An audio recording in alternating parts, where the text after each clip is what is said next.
This is Hold Space, where we celebrate game changers on and off the court.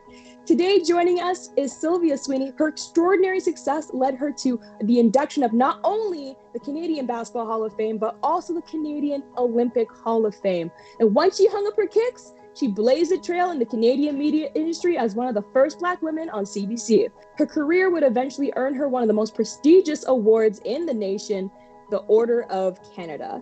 As one of the first Black women to play on the Canadian national team, you have a very impactful voice when it comes to making a difference in Canada and sitting on multiple boards across the country. Now, one being the Toronto Raptors. You helped bring the franchise to Toronto as you were on the original team that brought that bid to Canada. Why is it so important for a woman like yourself to hold space in these decision-making positions?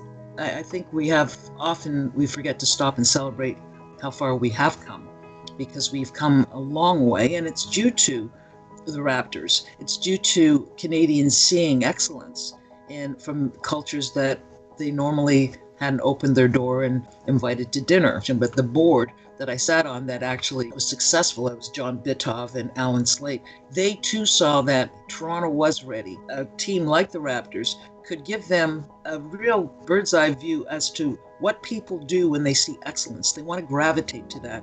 And when you do achieve a certain level, barriers start to fall down, and eventually people realize there's good and bad, there's great and not so great in every culture, in every suasion, in every ability or challenge. So to that end, it's been more of a gift to me to be invited in, and then never to sit on my tongue on any of those boards, but to remind them of what is possible.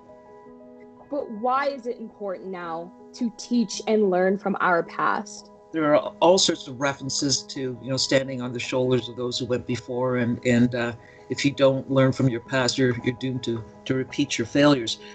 And walking all of these decades through the various stages of racial issues that have not really changed a lot. And what I try to say is that you have to build bridges to understanding. Most people are not intrinsically racist. They are ignorant of the other. So that's where education comes in. Thank you very much for taking the time to talk to us today, Sylvia. You're welcome.